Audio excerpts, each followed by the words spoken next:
Hello everyone, welcome in today's session of Business Studies class. In today's session we are going to discuss the history of commerce in India. Commerce has had to cover a long journey before reaching on its climax. Under commerce, two factors are included: to do sale, purchase, and to do different activities in order to remove the hurdles which come between the sale and purchase. The study of history of commerce can be divided into three categories. First one is development of commerce in India, second is indigenous banking system, and last is trading community. Very first we are going to discuss the first category, that is development of commerce in India. बच्चे जहां आज हम खड़े हैं, यानी कि जो आज हमारा ट्रेड एंड कॉमर्स है, जहां आज वो स्टैंड कर रहा है, जो उसका आज फेस है, वो बहुत पहले उसका वो फेस नहीं था. इस फेस तक पहुंचने के लिए उसे एक बहुत लंबा पाथ जो है वो कवर करना पड़ा. अब हम उस पाथ की ही स्टडी करेंगे कि आज जो ट्रेड और कॉमर्स का रियल में जो फेस हमारे सामने है, उस फेस तक हम कैसे पहुंचे हैं. वेरी फर्स्ट हमारे पास जो सिस्टम था वो हमारा क्या सिस्टम था? बार्टर सिस्टम स्टेज था. फर्स्ट स्टेज हमारे कॉमर्स में क्या थी? हमारी बार्टर सिस्टम स्टेज थी. आप जूनियर क्लासेस में ऑलरेडी ये पढ़ चुके हो बेटा कि बार्टर सिस्टम क्या था, कि जिस पर्सन या जिस फैमिली के पास एक पर्टिकुलर गुड्स होती थी, जिस पर्टिकुलर गुड्स का वो प्रोडक्शन कर रहे होते थे, वो गुड्स जो हैं वो दूसरी फैमिलीज के साथ एक्सचेंज कर लेते थे. और इसी सिस्टम को ही हम क्या कहते थे? बार्टर सिस्टम कहते थे. एग्जाम्पल लेते हैं, एक फैमिली के पास जो है वीट है, उसने वीट प्रोड्यूस किया है. दूसरी फैमिली के पास राइस है, उसने राइस प्रोड्यूस किया है. थर्ड फैमिली है, उसने कॉटन प्रोड्यूस किया है. तो जिस भी पर्सन को जिस आइटम की रिक्वायरमेंट है, वो एक दूसरे के साथ वो क्या कर लेते थे? एक्सचेंज कर लेते थे.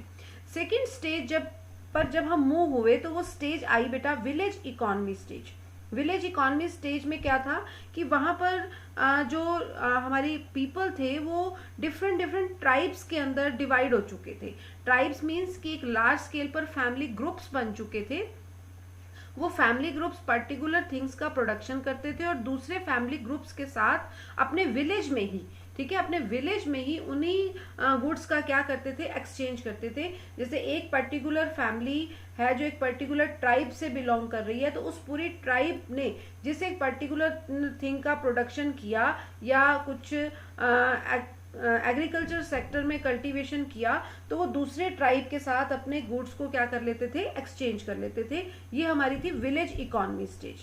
थर्ड स्टेज जो बहुत इंपॉर्टेंट स्टेज रही हमारे ट्रेड एंड कॉमर्स की, that is money invention stage. इस स्टेज पर हमारे पास सिल्वर, गोल्ड और अदर मेटल्स के क्वाइंस थे.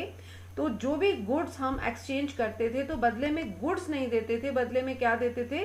क्वाइंस देते थे. वो क्वाइंस सिल्वर, मेटल और गोल्ड के क्वाइंस थे. नेक्स्ट स्टेज पर जब हम मूव हुए तो बेटा वो stage I town economy stage. अब टाउन इकोनॉमी स्टेज में क्या था कि विलेज के ऊपर जितना भी प्रोडक्शन हो रहा था, वो सभी विलेज के जो पीपल थे वो कंज्यूम नहीं कर पा रहे थे. वहां पर कुछ सरप्लस प्रोडक्शन भी था. वो सरप्लस प्रोडक्शन विलेज के ही लोग लेकर, यानी कि एक फैमिली अगर राइस प्रोड्यूस कर रही है, तो विलेज में जितना कंजम्पशन उस राइस का हो रहा है, ठीक है, जो सरप्लस प्रोडक्शन है उनके पास राइस का, वो अपने सरप्लस प्रोडक्शन को लेकर कहाँ चले जाते थे? टाउन्स में चले जाते थे.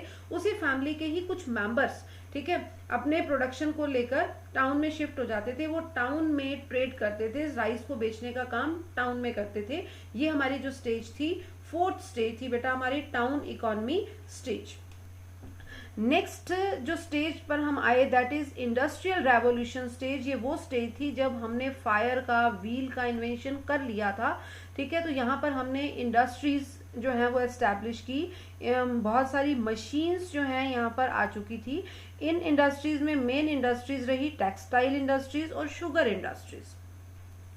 लास्ट जो स्टेज है जहां हम आज स्टैंड कर रहे हैं, that is commercial and transport development stage. इस लेवल पर हमारा जो ट्रांसपोर्ट सिस्टम है वो भी बहुत डेवलप हो चुका है, हमारा कमर्शियल लेवल भी वो बहुत डेवलप हो चुका है। कमर्शियल लेवल में आप देख सकते हो फैक्स मशीन्स हैं, हमारे पास ई बिजनेस है, ई कॉमर्स है, ऑनलाइन शॉपिंग्स हैं, वेरियस वेबसाइट्स हैं जिनकी हेल्प से हम ट्रेड कर सकते हैं, मोबाइल फोन्स हैं, स्मार्टफोन्स हैं, ठीक है, इंटरनेट कनेक्शंस हैं। ये सब कुछ क्या है, हमारा कमर्शियल जो है वो डेवलपमेंट स्टेज है, जिस स्टेज पर आज हम स्टैंड कर रहे हैं। यहाँ ट्रांसपोर्ट भी पूरी तरह से डेवलप हो चुका है, ठीक है। जो हमारा सबसे फर्स्ट स्टेज आया था इंडस्ट्रियल रेवोल्यूशन स्टेज, जिस में हमारे पास फायर और व्हील का इन्वेंशन हुआ था और इंडस्ट्रीज एस्टैब्लिश हुई थी, वही इंडस्ट्रीज आज जो है अपने जो है टॉप लेवल के ऊपर पहुंच चुकी हैं, यानी कि उनका जो हाईएस्ट स्टेज था वो उन्होंने कवर कर लिया है। तो ये था बेटा हमारा development of commerce in India, कि कॉमर्स का डेवलपमेंट इंडिया में कैसे हुआ, ठीक है। ट्रेड और कॉमर्स कहाँ से स्टार्ट हुआ था बेटा, बार्टर सिस्टम से स्टार्ट हुआ था, और आज वो कहाँ खड़ा है, ऑनलाइन बिजनेस के ऊपर वो खड़ा है, जहां पर सारा कुछ जो है वो कंप्यूटराइज्ड हो चुका है। With the help of internet हम सारा बिजनेस जो है वो कंडक्ट कर सकते हैं। Come to the next topic, that is indigenous banking system. Indigenous bankers is defined as any individual or private firm receiving deposits and dealings in hundis or lending money. Indigenous banking system क्या था, यहाँ पर indigenous bankers थे, ठीक है, जिनको हम अगर हिंदी में बात करें तो हम उनको साहूकार कहते थे। जूनियर क्लासेस में आपने ये वर्ड पढ़े भी हैं बेटा, ठीक है। तो जो इंडिजीनियस बैंकर्स थे वो एक सिंगल पर्सन भी हो सकता था, वो ग्रुप ऑफ पर्सन्स भी हो सकते थे, कुछ पर्सन्स ने मिलकर एक फर्म भी बनाई हुई है, वो भी इंडिजीनियस बैंकिंग सिस्टम की फॉर्म में काम कर रहे हैं। इंडिजीनियस बैंकर्स जो हैं वो मेनली क्या काम करते थे, हमारी जो सेविंग्स होती थी उनको डिपॉजिट्स की फॉर्म में एक्सेप्ट करते थे। डीलिंग्स इन हुंडीज, हुंडीज क्या होती थी, चेक्स होते थे, जिस तरह आज हमारे पास जो चेक्स होते हैं, ठीक है। तो अगर हम पास में चले जाएं तो उन चेक्स को हम क्या किस नेम से ट्रीट करते थे, हुंडीज के नेम से ट्रीट करते थे। और लैंडिंग मनी, ठीक है, और उनका दूसरा काम क्या होता था कि लैंडिंग मनी, मनी को लैंड पर देना, उधार देना। Indigenous banking activities is limited to a particular caste in India. सभी लोग इंडिजीनियस बैंकर्स की फॉर्म में काम नहीं कर रहे थे, ठीक है, कुछ लिमिटेड कास्ट थी जो इंडिजीनियस बैंकर्स की फॉर्म में काम कर रही थी। जैसा हम एग्जांपल ले सकते हैं, in Gujarat these are shroffs, in UP these are sahukars, and in Punjab these are Khatris. Functions of indigenous bankers can be divided into two categories. First one is banking function and second one is non-banking function. Now come to the banking functions. First banking function is lending money. Money lending is the principal banking function of the indigenous bankers. Loans are given on the basis of promissory notes. ठीक है, what do you mean by promissory notes. अब आपको यहाँ पता होना चाहिए कि promissory note क्या होते हैं। प्रोमिसरी नोट के अंदर टू पार्टीज होती हैं, one is lender and other is borrower, ठीक है। जो एक फर्स्ट पार्टी जो मनी को उधार देने का काम कर रही है, वो दूसरी पार्टी जो मनी को उधार ले रही है उससे ये प्रॉमिस लेती है कि एक पर्टिकुलर डेट को वो उसे particular amount, principal amount plus interest का अमाउंट जो है वो रिटर्न कर देगी।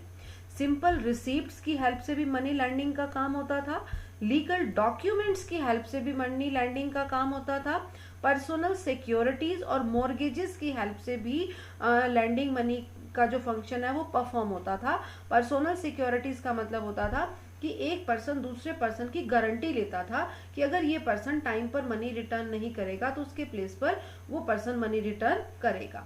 मॉर्गेजेस होते थे जहां हम कुछ अपनी प्रॉपर्टी सिक्योरिटी की फॉर्म में रखते थे, अपनी फिक्स्ड एसेट्स, बिल्डिंग है किसी के पास, कोई लैंड है, ठीक है, इस तरह की फिक्स्ड एसेट्स, ज्वेलरीज हैं, गोल्ड कॉइन्स हैं, ऑर्नामेंट्स हैं, ठीक है, इस तरह की जो फिक्स्ड एसेट्स थी हम वो एज ए मॉर्गेज अपने लैंडर के पास जो है वो रख देते थे। Rate of interest is different for different person. ये बड़ी इंपॉर्टेंट बात रही बेटा इंडिजीनियस बैंकिंग सिस्टम की। आज अगर आप बैंकिंग सिस्टम्स को देखते हो तो रेट ऑफ इंटरेस्ट सभी पार्टीज के लिए क्या होते हैं, सेम होते हैं, लेकिन इंडिजीनियस बैंकिंग सिस्टम में डिफरेंट पीपल्स के लिए डिफरेंट रेट ऑफ इंटरेस्ट होते थे।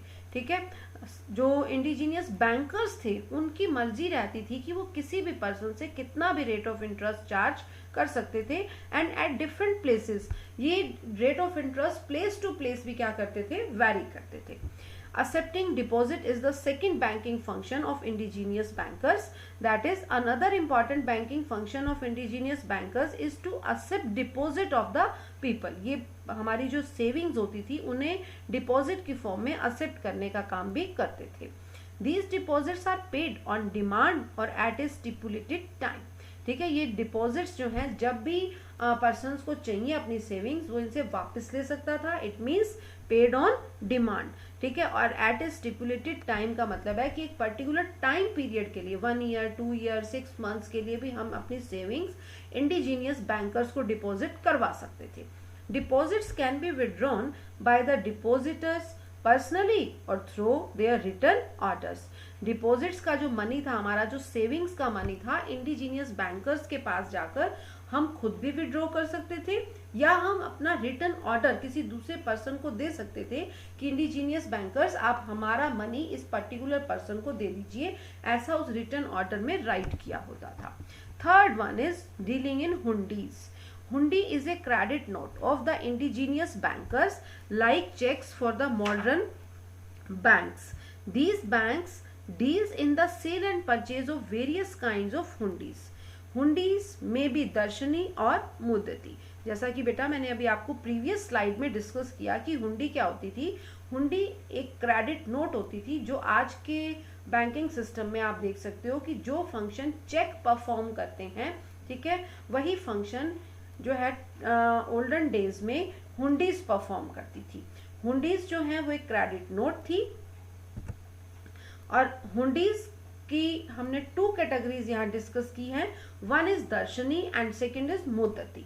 दर्शनी हुंडी ऐसी हुंडी होती थी जो पेबल ऑन डिमांड होती थी कि जिस भी टाइम उसके ऊपर हमें पेमेंट रिसीव करनी है हम वो हुंडी प्रेजेंट करेंगे और उस हुंडी के अगेंस्ट हमें पेमेंट रिसीव हो जाएगी.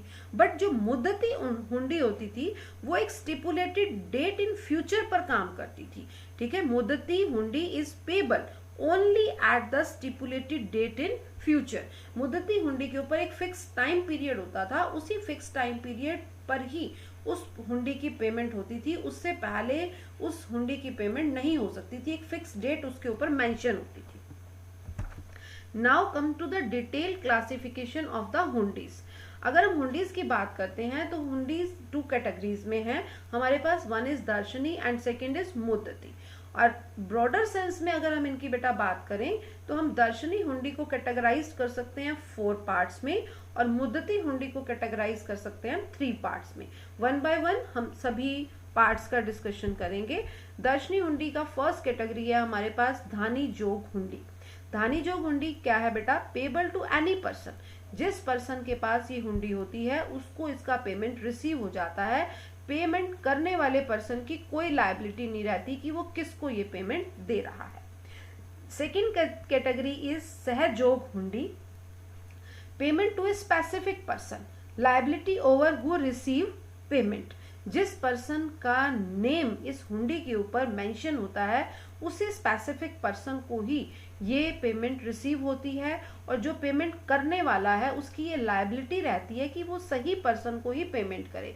यानी कि जिस पर्सन का नेम उस हुंडी पर मेंशन है वो उसकी आइडेंटिफिकेशन कराए कि यही वही पर्सन है जिसका नेम इसके ऊपर मेंशन है.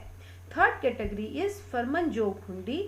हुंडी मेड पेबल टू ऑर्डर. जिस पर्सन के नेम पर वो ऑर्डर जो है वो दिया जाता था, यानी कि लिख दिया गया, उसके ऊपर राइट कर दिया गया कि इस पर्सन को ये पेमेंट दे दी जाए, ठीक है, तो उसी पर्सन को ही वो पेमेंट दे दी जाती थी.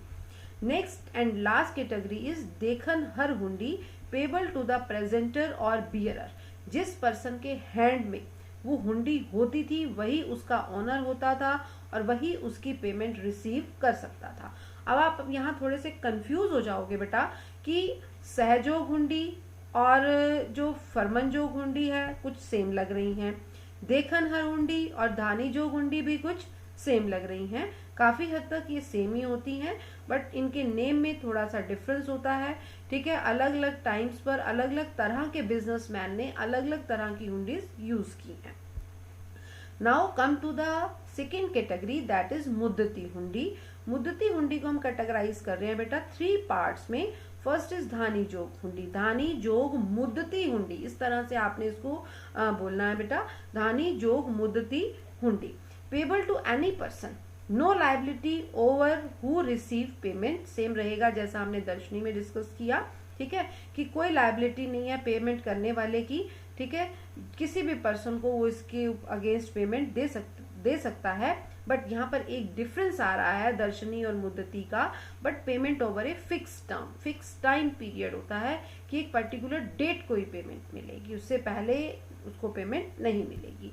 सेकेंड इज फरमन जोग मुद्दती hundi, hundi made payable to order following a fix term, hundi के ऊपर एक पर्टिकुलर पर्सन, पर्टिकुलर फर्म का नेम जो है वो मेंशन है कि आप फिक्स टाइम पीरियड के बाद इस पर्सन, इंडिविजुअल, इस फर्म को जो है ये पेमेंट दे दीजिए। लास्ट कैटेगरी जोखमी हुंडी, ठीक है, ये मुद्दती हुंडी का ही पार्ट है।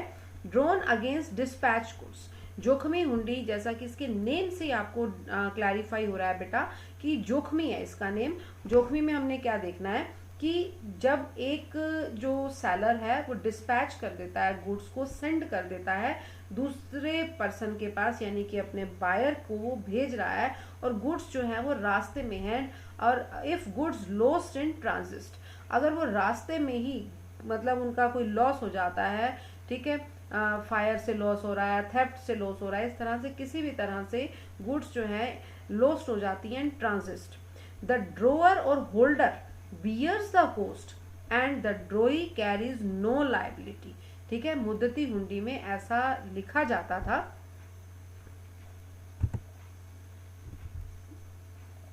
मुद्दती हुंडी में ऐसा राइट किया जाता था कि ड्रोअर और होल्डर जो है इस सारी कोस्ट को बियर करेगा, जो ड्रोई है उसके ऊपर कोई भी इस तरह की लाइबिलिटी नहीं रहेगी कि उसको वो पेमेंट करनी पड़ेगी। Now come to the non-banking functions.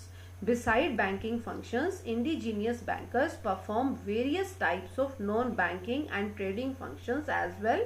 This increase their income through risk as well.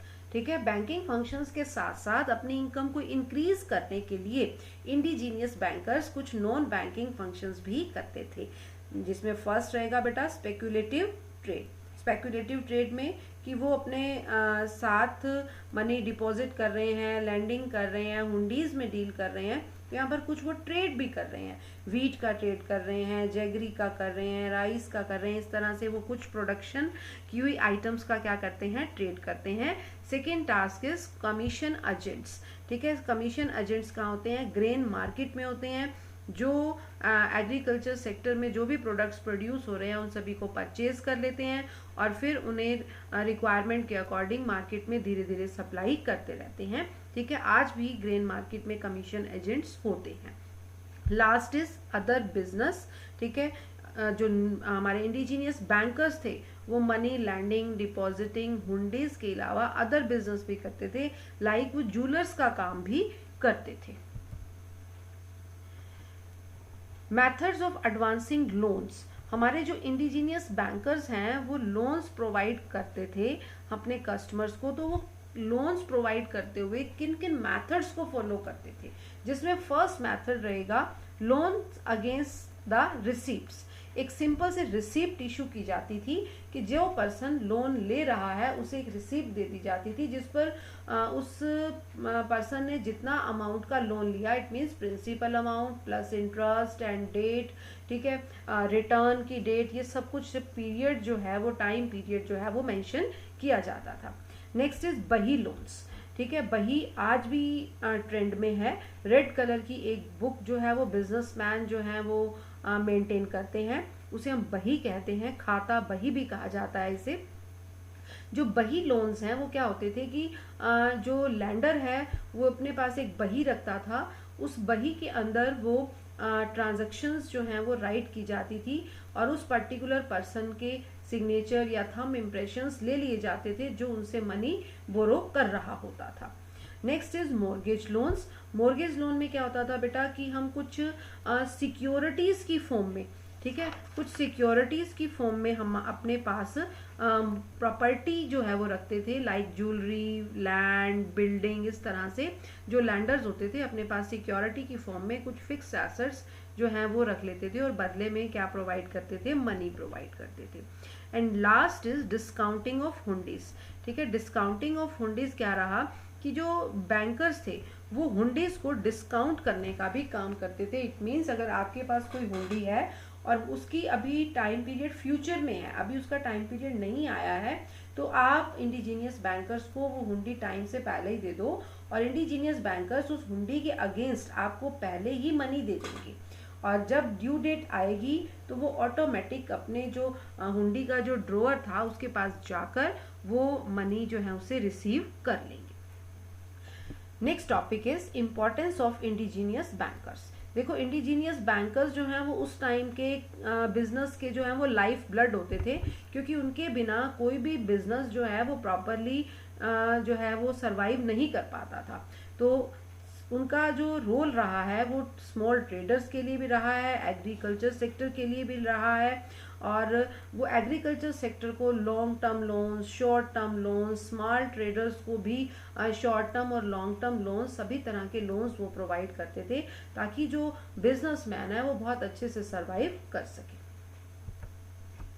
Now come to the last category, that is trading community. Trading community के अंदर हमारे पास यहाँ 3 पार्टीज होती थी बेटा। First is merchants. The community of merchants was the main group performing trading activities. Baniyas and Banjaras community have a full control over the trade of northern India. ठीक है, northern India का जो merchant category था उस पर किसका पूरी तरह से कंट्रोल था? बनियास कम्युनिटी का और बंजारा कम्युनिटी का। The community that did trade in southern India was known by the name of चिट्टी। ठीक है, जो एक चिट्टी कैटेगरी थी, यानी कि ये भी एक पर्टिकुलर कम्युनिटी थी, इस कम्युनिटी ने मर्चेंट्स की फॉर्म में साउथर्न इंडिया के ऊपर पूरी तरह से अपना रोल प्ले किया है। Next category is shroffs and money lenders. The merchant of the northern India used to play the double role. अब नॉर्थर्न इंडिया में कौन सी कम्युनिटी थी जो मर्चेंट्स का रोल प्ले कर रही थी? Banias and Banjaras.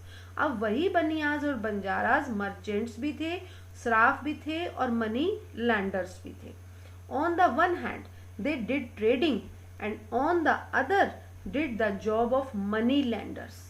In the role of srafs, these people did the business of silver and gold jewelry.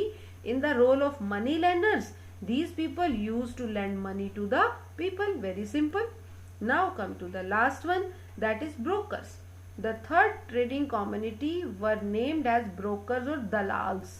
Their job was to make the sellers and buyers of different goods meet together. ये एक middle man का काम करते थे, दोनों parties के बीच में, seller और बायर के बीच में मिडल मैन होते थे ये।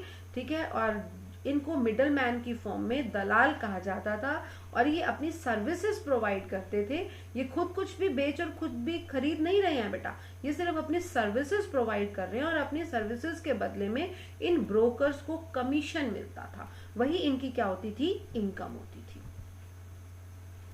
मेजर ट्रेड सेंटर्स रहे उस टाइम कॉटन क्लोथ्स के Ahmedabad, Lucknow and Madurai, woollen clothes का कश्मीर जो कि आज भी है, मेटल गुड्स का बनारस, पूना एंड विशाखापट्टनम, आर्म्स का Punjab and Sindh, ship building का Kolkata. Major imports and exports जो इंडिया में रहा हमारा, इंपोर्ट्स जो है हम मेनली किया करते थे pearls, wool, dates, dry fruits, coffee, honey, pepper, tea and silk का, और एक्सपोर्ट जो कि हमारे यहाँ से मेन रहा है raw silk, cotton, leather, rice, wheat and precious stones का। Thanks and have a nice day.